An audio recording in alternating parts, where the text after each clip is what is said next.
नमस्कार, ANB news देख रहे हैं आप। मैं हूं आपके साथ पल्लवी राजपूत और हमारे खास कार्यक्रम राष्ट्र धर्म में आप सभी का स्वागत है। और चलिए शुरुआत कर लेते हैं राष्ट्र धर्म की। आज पीएम मोदी ने उज्ज्वला योजना के दूसरे चरण का आगाज कर दिया है। यूपी के महोबा में गरीबी रेखा के नीचे रहने वाले यानी कि बीपीएल लाभार्थियों के बीच एलपीजी का कनेक्शन वितरित कर उज्ज्वला योजना के द्वितीय चरण की शुरुआत की गई। इस कार्यक्रम में पीएम मोदी ने वर्चुअली तौर पर शिरकत की। इस मौके पर केंद्रीय पेट्रोलियम और प्राकृतिक गैस मंत्री हरदीप सिंह पुरी और यूपी के सीएम योगी आदित्यनाथ मौजूद रहे। बता दें कि प्रधानमंत्री उज्ज्वला योजना का आगाज साल 2016 में हुआ था और उस वक्त 5 करोड़ बीपीएल परिवारों की महिला मेंबर्स को एलपीजी कनेक्शन देने का टारगेट रखा गया था। साल 2018 में इस स्कीम के दायरे में दलित, आदिवासी, चाय बागान, अति पिछड़ा वर्ग सहित विभिन्न श्रेणियों की महिलाओं को शामिल किया गया था। इसके बाद 8 करोड़ महिलाओं को एलपीजी कनेक्शन देने का लक्ष्य निर्धारित किया गया था। इस लक्ष्य को 2019 में पूरा कर लिया गया था। उज्ज्वला योजना के पहले फेज में 8 करोड़ से ज्यादा गैस कनेक्शन लगाए गए थे। अब वर्जन 2.0 में सरकार का लक्ष्य है कि 1 करोड़ और परिवारों तक कनेक्शन पहुंचे। पिछले फेज में जो निम्न आय वर्ग वाले परिवार छूट गए थे, उन्हें भी इस बार लाभार्थियों की लिस्ट में रखा गया है। अब सवाल यहां पर यह उठता है कि पहला सिलेंडर तो आप मुफ्त दे रहे हैं, लेकिन दूसरा सिलेंडर ये गरीब परिवार कैसे भरवा पाएंगे? उसके लिए महंगाई कम करने की भी यहां काफी ज्यादा जरूरत आन पड़ी है।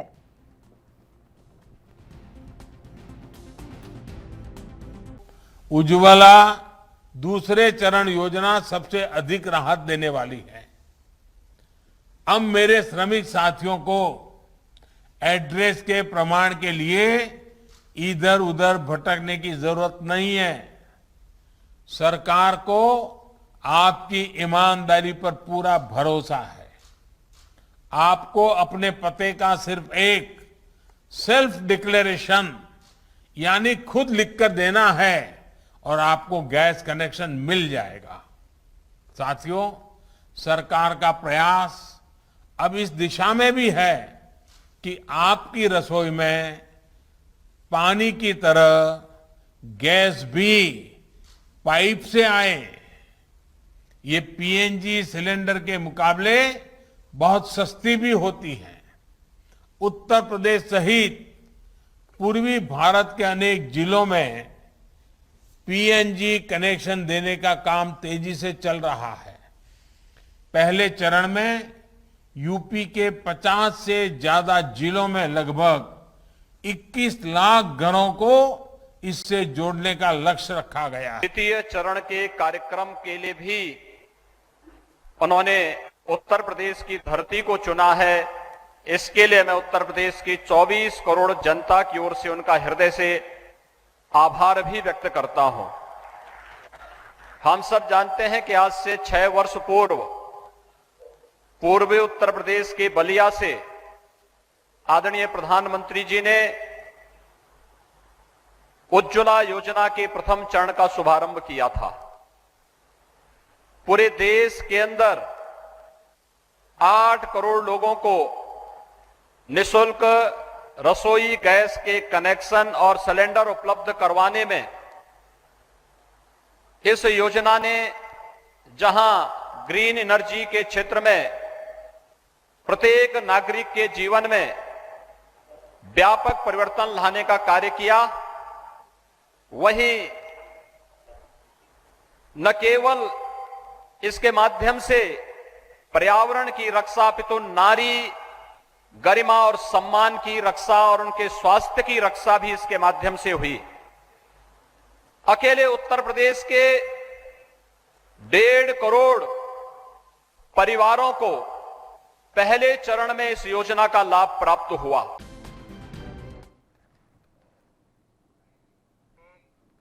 और चलिए अब इस मसले पर हम चर्चा की शुरुआत कर लेते हैं। 2 खास मेहमान इस समय हमारे साथ लाइव जुड़ गए हैं। सीधे मेहमानों से आपका परिचय करवा देते हैं। भारतीय जनता पार्टी से पक्ष रखने के लिए इस समय देवेंद्र प्रमुख जी हमारे साथ जुड़ गए हैं।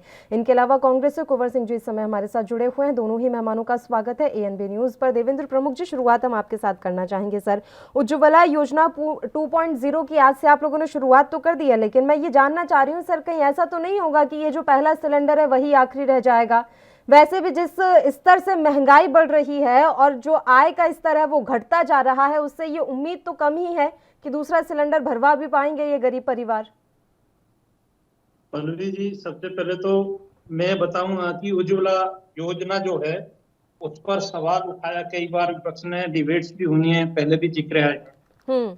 ये प्रयोग सरकार का बहुत शानदार रहा है और इससे बड़ा लाभ इसलिए भी हुआ है कि आप सिलेंडर पे उंगली उठा रहे हैं। हो सकता है कि महंगाई भी आई है, वैश्विक महामारी आई है, और जिस तरह से सरकार चाह रही थी उसमें भी कुछ लोगों की अपेक्षाएं, उम्मीदें ज्यादा थी और मिला हो सकता है थोड़ा कम हो सकता है। लेकिन बड़ी उपलब्धि ये रही है कि सरकार ने इस माध्यम से बहुत परिवारों को, बहुत गरीब, उन कमजोर माता और बहनों को, महिलाओं को बचाने का काम किया है कि जो गैस, धुआं खतरनाक, जिससे बीमारियां इतनी भयानक फैलती थी कि उसमें बड़ी संख्या में माता और बहना खाना बनाने की वजह से ही अपने आधे जीवन को कुर्बान कर देती थी। जब से ये उज्ज्वला के माध्यम से सिलेंडर आया है, इसे भराने की बात नहीं है। एक चीज मैं और क्लियर करूंगा आपको, ये एक सपना होता था। अच्छे और बीच के जो परिवार होते थे, मीडियम परिवार, वो भी कोशिश करते थे कि हम अपने घर में गैस की व्यवस्था करें, चूल्हे की व्यवस्था करें। और जो देहात बड़ा आता है, जिसको बोलते हैं, भारत की आबादी जो है आधे से ज्यादा जो आती है टोटल का, वहां इसका बहुत बड़ा अभाव था।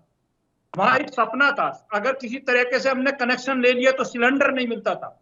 और आज आप 1000 पे, 900 पे, 800 पे बाट, मैं कह रहा हूं उनसे 15 साल पहले भी इतनी कीमत हो नहीं पाती थी। कीमत 400 थी कांग्रेस की सरकार में, लेकिन सिलेंडर 1500 रुपए का मिलता था।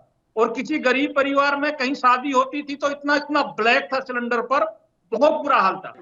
तो हमने खाली ये नहीं है कि फ्री सिलेंडर की बात की है, हमने तो उज्ज्वला के माध्यम से उन परिवारों का सपना भी पूरा किया है कि जिन्होंने कभी सोचा भी नहीं था कि वो धुएं से और उस बीमारी से और खाना बनाने में वो माता बहनें जो इतनी मेहनत करने के बाद लंबा संघर्ष करती थी, उनसे भी छुटकारा मिला है। बेशक सिलेंडर थोड़ा आपको महंगा लग रहा है और ये वैश्विक महामारी भी इसमें एक विषय बना हुआ है, ये भी मैं क्लियर करना चाह रहा हूं, आपके माध्यम से बताना चाह रहा हूं। तो सरकार की जो नीति है बिल्कुल साफ है और जिस तरह से हमने अपना टारगेट किया उसको पूरा करने की तरफ 2.0 की जो बात है, उससे भी लक्ष्य को पूरा करेंगे और पहले वादों को भी पूरा करेंगे। और रही विपक्ष की बात, सवाल उठाए तो तथ्य के साथ उठाए, ठीक है, लोकतंत्र में सबकी बात है, लेकिन आप नकार भी नहीं सकते अपने कर्मों के अनुसार। उसका कंपेयर करके बोलिए, हम सुनने के लिए तैयार हैं। ठीक है, कुंवर सिंह जी बताइए, उज्ज्वला योजना 2.0 की शुरुआत हुई है, इस योजना को आप किस तरीके से देख रहे हैं और आपका समर्थन है इस योजना को? गरीब के साथ न्याय हो, हम उसका समर्थन करते हैं जी। हमारे साथ कह रहे थे कि गरीब का सपना है, हम उस सपने को साकार करने में इनके साथ। पर क्या सिलेंडर को सामने रख के और चूल्हे से खाना बनाने पर यह सपना साकार होगा? एक बार आप फ्री दे रहे हैं। हम सीएजी की रिपोर्ट पढ़ के बहन जी आपको सुनाना चाहते हैं। 2018 में सीएजी की रिपोर्ट ने कहा है कि देश के अंदर जो उज्ज्वला में गैस बटे, उसको भराने का जो औसत है वर्ष में, वो 3.6 का है और 2019 में ये औसत 3.1 का है। तो हमको बता दीजिए, वो जब एक साल में 3 सिलेंडर भराएंगे तो कैसे जीवन यापन करेंगे? दूसरी बात, आपसे भी आपके माध्यम से कहना चाहता हूं, देश के सामने लाना चाहता हूं कि आप 5 किलो अनाज देते हैं, साथ में 5 किलो अनाज की कीमत 100 रुपया और 160 रुपया का झोला, साथ में मोदी जी की तस्वीर। अब वो प्रचार और ब्रांडिंग है, तो जो 5 किलो अनाज नहीं खरीद सकता वो 872 रुपए का सिलेंडर कैसे भराएगा? प्रमुख साहब, ये भी आपसे आग्रह करना चाहता हूं, ये भी बता दीजिए। दूसरा, आप उत्तर प्रदेश से शुरू कर रहे हैं, देश में 29 राज्य है, आप कहीं से शुरू कर सकते थे, लेकिन चुनाव जीवी तो चुनाव पे ही केंद्रित होगा ना। इसलिए जो देश की सरकार है उसको चुनाव का ही असली ध्यान है और वो केवल चुनाव के माध्यम से करना चाहते हैं। बताइए देवेंद्र प्रमुख जी, एक बड़ी बात यहाँ पर कही है सर ने, वो बोल रहे हैं कुंवर जी कि जो लोग घंटों लाइन में लगते हैं सिर्फ 5 किलो अनाज के लिए और आप उनसे उम्मीद कर रहे हैं कि दूसरा सिलेंडर वो 900 रुपए का भरवा लेंगे। आपने मुझे एक बात कही थी कि अभी आपको ये सिलेंडर महंगा लग रहा है। सर, लग नहीं रहा है, महंगा है, ये बात आपको भी स्वीकार करनी चाहिए।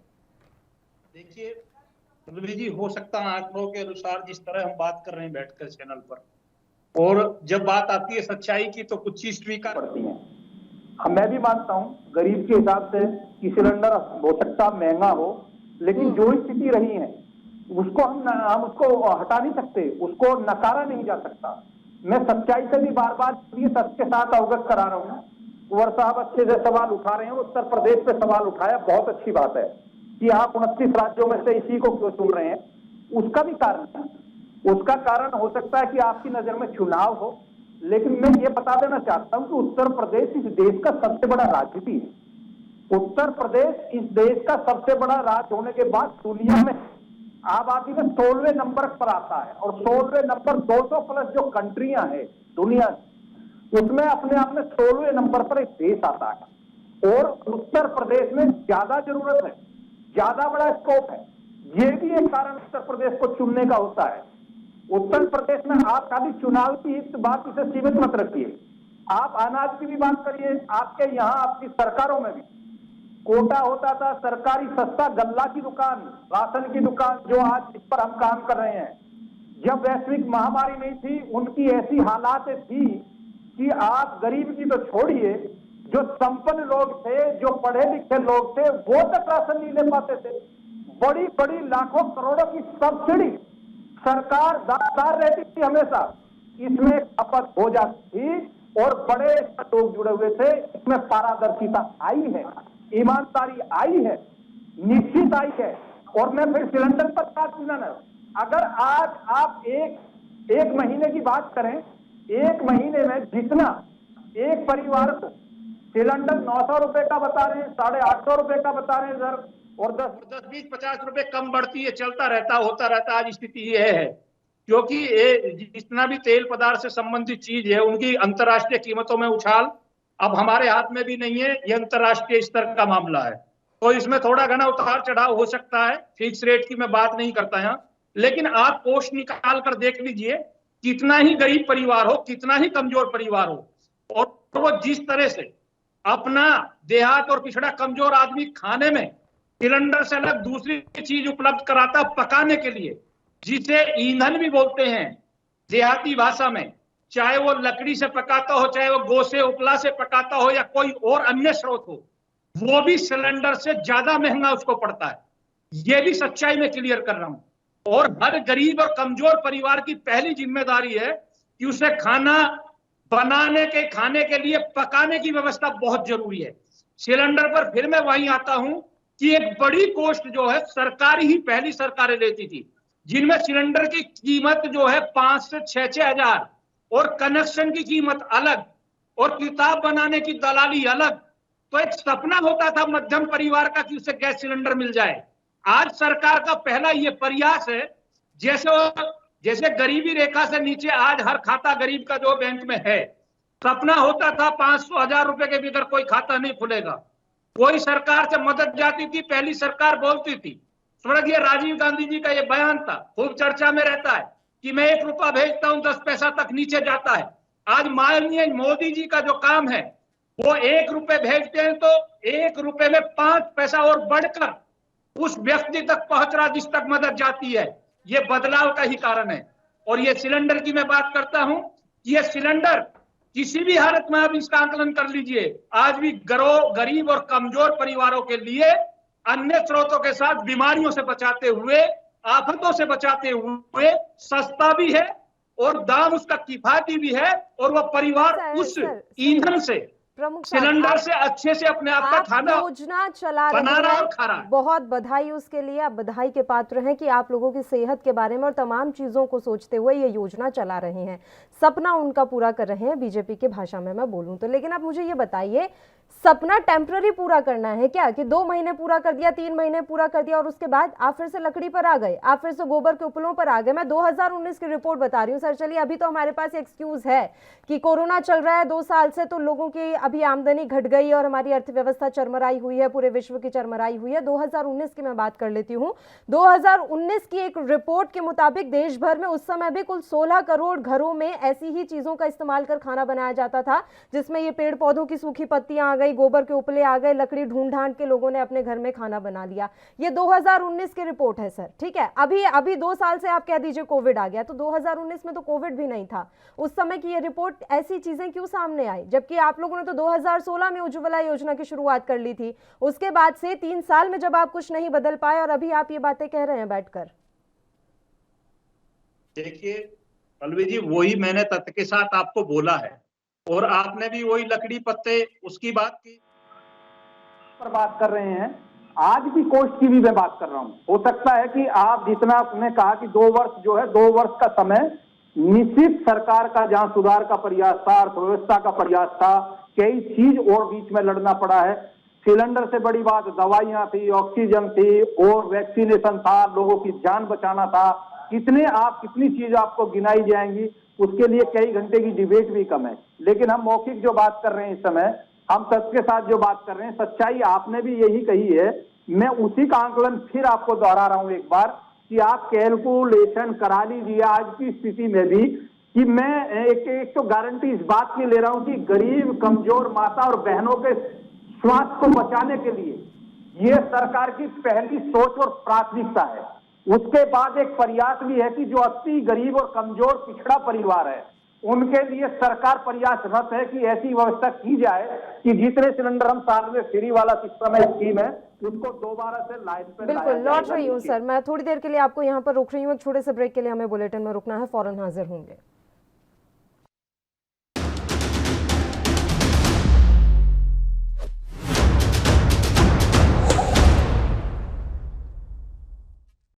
ब्रेक के बाद एक बार फिर से आप सभी का स्वागत है। मेहमान लगातार हमारे साथ जुड़े हुए हैं। कुंवर सिंह जी का अब हम यहाँ रुख कर लेते हैं। देवेंद्र जी, आपके पास लौटूंगी, एक रिएक्शन में कुंवर सिंह जी से ले लेती हूँ। सर, आपने सारी बातें सुनी देवेंद्र प्रमुख जी की, आपसे भी मैं यहाँ पर जानना चाहती हूँ कि जब चाहते थे लोग कि उन्हें ये बिल्कुल चूल्हे से निजात मिल जाए, लकड़ियों से निजात मिल जाए, सूखी पत्तियों से निजात मिल जाए, कुल मिलाकर घरेलू वायु प्रदूषण से जब लोग छुट्टी चाहते थे, तब कांग्रेस पार्टी ने क्या किया उनके लिए? कांग्रेस पार्टी उनके लिए ऐसी कौन सी योजना लेकर आई जिनका लाभ उन्हें आज तक मिल रहा हो?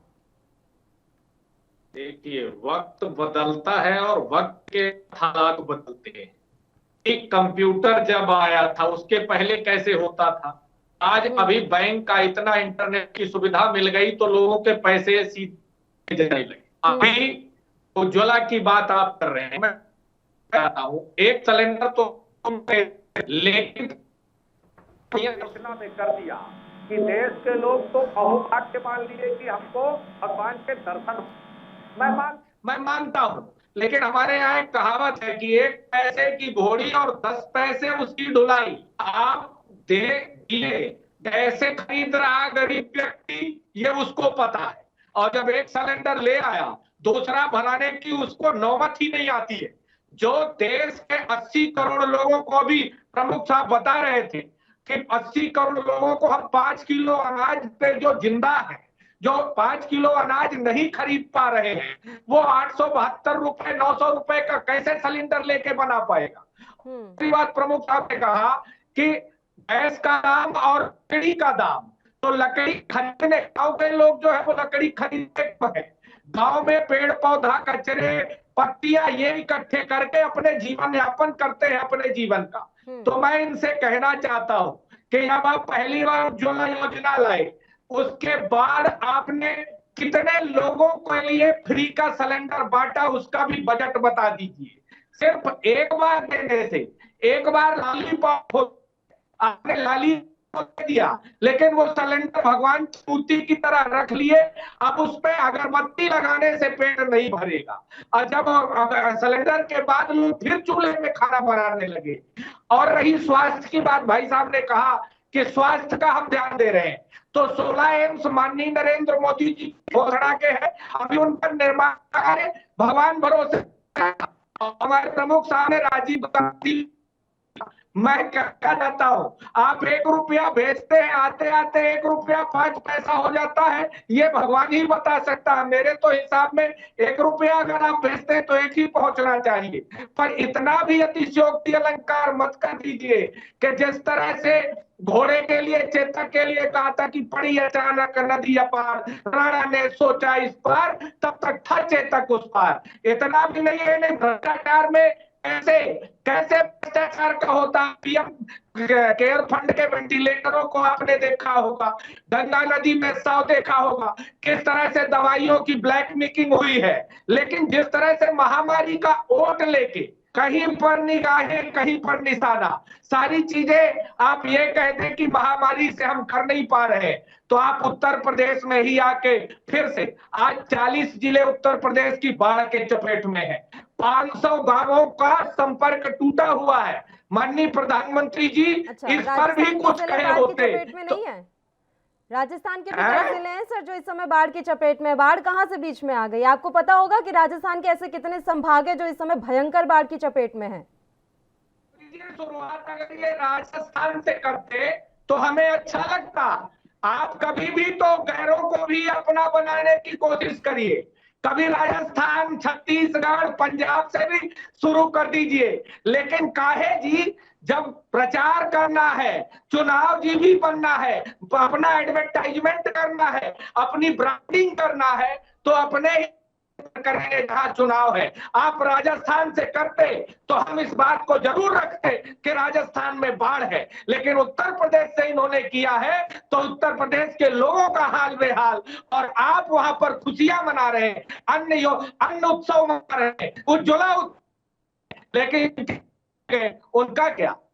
बताइए देवेंद्र प्रमुख जी। तो कुल मिलाकर बात यह है कि आपको योजना की शुरुआत राजस्थान, छत्तीसगढ़, महाराष्ट्र यहाँ से करनी चाहिए थी, तो शायद योजना में आपको इतनी दिक्कत नहीं होती। देखिए, ये अच्छी बात है, राजस्थान भी हमारा हिस्सा है, क्योंकि जब सेंटर में भारतीय जनता पार्टी की सरकार है तो पल्लवी जी, राजस्थान हो या पंजाब हो या दिल्ली हो, हरियाणा हो, उत्तर प्रदेश हो, सरकार की बराबर जिम्मेदारी है। हम वैक्सीनेशन का काम कर रहे हैं तो महाराष्ट्र को भी दे रहे हैं। हमारी वजह से उनका नंबर आया, उन्हें करोड़ों वैक्सीन का रिकॉर्ड भी बनाया महाराष्ट्र में। जो पहले लड़ते थे कि कहते थे कि हमें वैक्सीन नहीं मिल रही, माननीय मुख्यमंत्री दिल्ली सरकार के केजरीवाल जी भी बार बार रोते थे कि हमारे साथ दोहरा व्यवहार होता है। आज कुंवर साहब राजस्थान की चर्चा लेकर आए, तो जितनी वैक्सीनेशन की बात आई थी, जब इन लोगों ने गड़बड़ की थी, अब ये कोरोना काल की बात करते हैं, इनके नेताओं के बयान आ रहे थे कि वैक्सीनेशन से बचिए, इससे जान जा सकती है, इससे नपुंसकता आ सकती है, और इससे एक समुदाय को विशेष रूप से खतरा है। वो समुदाय इनका बहुत प्रिय भी है, और उसकी वजह से हमने 6 से 7 करोड़ वैक्सीनेशन का नुकसान भी बड़ी संख्या में उठाया। जब वैक्सीनेशन अमृत का काम कर रही थी, जब कोई कीमत नहीं थी, जब वो नुकसान हुआ, तो एक डर तो होता ही है, एक डर तो हल्का सा होता ही है कि हम अच्छे काम की शुरुआत कम से कम ऐसा करें, शुभ कार्य में कोई अवरोध पैदा ना हो। राजस्थान हमारा हिस्सा है, इसमें कोई संशय नहीं है। पंजाब हमारा हिस्सा है, इसमें कोई संशय नहीं है। लेकिन पंजाब के माध्यम से जिस हिसाब से देश को घेरा जा रहा है, और कभी ये कहते हैं कि जीवी जीवी जो लेके आते हैं, खेला खेला, पता नहीं क्या नए नए नारे आते हैं, हम लोग तो समझ भी नहीं पाते। कुंवर साहब की सरकार ऐसे ऐसे प्रदेशों में है कि हिंदी भाषा के लोग जो हैं कई शब्द तो जमन है, खेला खेला कहां से आया है, ये इनके बहुत प्रिय दीदी लेकर आई हैं। उसका खेला का मतलब तो हमारे लोग यहाँ तक समझ में नहीं पा रहे। लेकिन ठीक है, बंगाल में इनको एक स्टेटस मिला है, अच्छी बात है। और वो खेला, पता नहीं खेला का मतलब कुछ भी हो सकता है, किसी के साथ भी हो सकता है, जहां तक मैं समझता हूं। लेकिन फिर भी राजस्थान का आपने जिक्र किया, अच्छी बात है। पर दिक्कत ये है पल्लवी जी, राजस्थान में कई योजनाओं को अमली जामा पहनाने का जब नंबर आता है तो राजस्थान की सरकार हो, पंजाब की सरकार हो, उसमें दिल्ली की भी सरकार हो सकती है, वो कहीं ना कहीं इस भाव को भेदभाव के रूप में लेते हैं। जैसे मैंने स्पष्ट किया था वैक्सीनेशन को लेकर, वो तथ्य के साथ किया था। जब वैक्सीनेशन सरकार देने लगती है तो उनकी वो खराब होने की स्थिति बहुत ज्यादा होने लगती है, और थोड़ा वहां काम करती है क्योंकि इसकी एक क्षमता है, कई दिन आप रोक सकते हैं। तो फिर वो रोना दूसरा शुरू कर देते हैं कि हमको तो मिल ही नहीं रहा, हमारे साथ तो दुभात हो रही है। तो इसलिए ही हमने जो है, जब ये शुरुआत अच्छी की है, तो बड़ा प्रदेश था उत्तर प्रदेश, एक जरूरत से ज्यादा थी उत्तर प्रदेश में, और गरीबी रेखा से ज्यादा लोग नीचे जो है उनकी संख्या भी उत्तर प्रदेश में ही ज्यादा है। तो उत्तर प्रदेश का एक हक बनता है उत्तर प्रदेश में, ये कोई सरकार की वजह से नहीं कि वहां भारतीय जनता पार्टी की सरकार है, वहां का अधिकार बनता है, इसलिए वहां से शुरुआत हुई है, अच्छी शुरुआत हुई है। फिर मैं दोहराना चाहूंगा, आप कोई सा भी ईंधन ले लीजिए, चाहे वो लकड़ी की बात करते हैं, उपला गोसे की बात करते हैं, या मजदूरी के साथ इकट्ठा किया हुआ ईंधन की बात करते हैं। देवेंद्र जी, तो इसका आप थोड़ा सा उपाय तो सुझाइए सर कि ये योजना निरंतर कैसे चलती रहे, मतलब एक योजना की निरंतरता बनी रहे, ये भी तो महत्वपूर्ण है ना। ऐसा नहीं होना चाहिए कि आपको अभी सिलेंडर मिल गया, 3 महीने वो सिलेंडर चला, उसके बाद वो सिलेंडर कबाड़ में पड़ा हुआ नजर आ रहा है। ये भी तो ठीक नहीं है। ये तो आपकी योजनाओं पर पलीता लगाने वाली तस्वीरें आती हैं। तो इन योजनाओं की निरंतरता कैसी बनी रहे, इसका उपाय तो आप ही सुझाएंगे, वो उपाय कांग्रेस नहीं सुझाएगी। इस पर मैं स्पष्ट कर देना चाहता हूँ, ये अच्छा क्वेश्चन है आपका, धन्यवाद। क्योंकि आपने अभी कुंवर साहब ने भी कहा, उनका भी यही क्वेश्चन था कि आपने एक बार देने के बाद उनको जब दोबारा बात आई तो उसमें बड़ी दिक्कत आई। एक बार दिया और जल्दी में कहा। मैं ये कह सकता हूं कि कोरोना काल की भयानक स्थिति तक सरकार ने एक नहीं कई बार उज्ज्वला के योजना के तहत दिए हुए सिलेंडर फ्री भरवाए। उसमें मैं सालों की बात कर रहा हूं, महीने 2 महीने की नहीं बात करता। और सब्सिडी पिछले 6 महीने पहले तक भी लोगों को मिलती रही है। लेकिन जब हालात इतने खराब हो गए कि जीडीपी की दर को संभालने के साथ दवाई और जीने जैसे उपकरणों को खरीदना और उन पर पैसा खर्च करना जरूरी होगा, तब जाकर इस योजना को थोड़ा कमजोरी लगी। लेकिन सरकार ने दोबारा से पहली प्राथमिकता इसको दी है। मैं फिर आपको इसको तथ्य के साथ बोल रहा हूं, विश्वास के साथ बता रहा हूं कि जो योजना चलाई जा रही है उन योजनाओं को प्रतिबद्धता के साथ पूरा किया जाएगा। इस पर कुंवर साहब ज्यादा परेशान ना हो, विपक्ष ज्यादा टेंशन ना करे, क्योंकि और काम बहुत है विपक्ष के लिए। ये भारतीय जनता पार्टी का सत्ता का काम है, उसकी जिम्मेदारी है, उसे बखूबी निभाना जानती है और निश्चित पूरा करे। निश्चित की बात कर रहा हूँ। ठीक है कुंवर सिंह आप जी, पूरा आपका होने दीजिए हमारा। बिल्कुल बिल्कुल। कुंवर सिंह जी का आखिरी कमेंट ले लेते हैं, बताइए कुंवर सिंह जी। कि अगर आप उज्ज्वला योजना को चलाए हैं तो उसका पूरा करिए। ऐसा नहीं है कि किसी योजना, आप जो 5 किलो अनाज नहीं खरीद सकता उसको आप 872 रुपया कैसे। साहब ने अभी कहा सब्सिडी दिए, 2 साल से सब्सिडी नहीं आई है लोगों को खाते, 5 रुपया 10 रुपया आया। तो किसी योजना का हम विरोध नहीं कर रहे, लेकिन आप उस योजना को इतना बढ़ा चढ़ा देते हैं कि लोगों को लाभ नहीं मिलता, बल्कि बेचारे एक बार पैसा लगाकर खरीदते हैं, फिर वो योजना ठप हो जाती है। इसलिए आप सस्ता, महंगाई को कम करने का विचार करिए, लोग, गरीब लोग जी सके। अब ऐसा नहीं है कि सरसों का तेल इतना महंगा हो गया, डीजल पेट्रोल इतना महंगा हो गया, खाने का तेल इतना महंगा हो गया, गैस का जो कीमत इतना हो गया, तो महंगाई कम करने की बात आप नहीं करेंगे। आप कहेंगे हमने बढ़ाया है। प्रमुख साहब ने एक वक्त हो तो मैं कहना, उन्होंने कहा वह विशेष को हम कहना चाहते हैं जो कांग्रेस के साथ है। तो मोहन भागवत जी ने भी कहा है कि हिंदुस्तान में हिंदू और मुसलमान का एक ही डीएनए है। तो ये तो प्रमुख साहब और भागवत साहब तय कर ले कि किसका विरोध करना और किसका।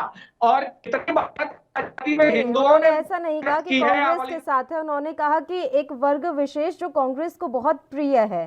तो दोनों में अंतर है सर, साथ होना और किसी को प्रिय होना। अब आपको प्रिय नहीं है तो आप क्या दीजिए कि नहीं हमें तो प्रिय नहीं है। तो इनको में प्रिय नहीं है तो मोहसिन भाई को उत्तर प्रदेश में मंत्री क्यों बनाया? अच्छी बात है सर, ये तो फिर बड़प्पन वाली बात हुई कि हमारी देश की सरकार सारे वर्गों को एक साथ लेकर चलती है। ये तो खुशी की बात होनी चाहिए फिर कुंवर साहब। बिल्कुल बिल्कुल, मैं यही कहता हूँ कि आप खुशी जाहिर कीजिए। और इस देश में धर्मनिरपेक्ष और समानता का है, तो आप धर्मनिरपेक्ष और समानता के अधिकार संविधान को गिरवी मत करिए। बिल्कुल, यही उम्मीद हम करते हैं और ये आश्वासन दिया गया है प्रमुख साहब की तरफ से कि इस बारे में जरूर विचार किया जाएगा कि किस तरीके से महंगाई के इस दर को कम किया जा सके। फिलहाल समय की कमी है इसलिए मैं आपको रोक रही हूँ। आप दोनों ही मेहमानों का शुक्रिया अदा करना चाहूंगी तमाम चर्चा करने के लिए आप हमारे साथ जुड़े। तो उज्ज्वला योजना की शुरुआत हो चुकी है, हालांकि ये तो आने वाला वक्त ही बताएगा कि इस बार उज्ज्वला योजना 2.0 कितनी सफल हो पाती है। इसी के साथ राष्ट्रधर्म में भी फिलहाल के लिए इतना ही। मुझे दीजिए इजाजत। देश और प्रदेश के तमाम ताजा और अहम खबरों के लिए आप देखते रहिए ANB न्यूज। नमस्कार।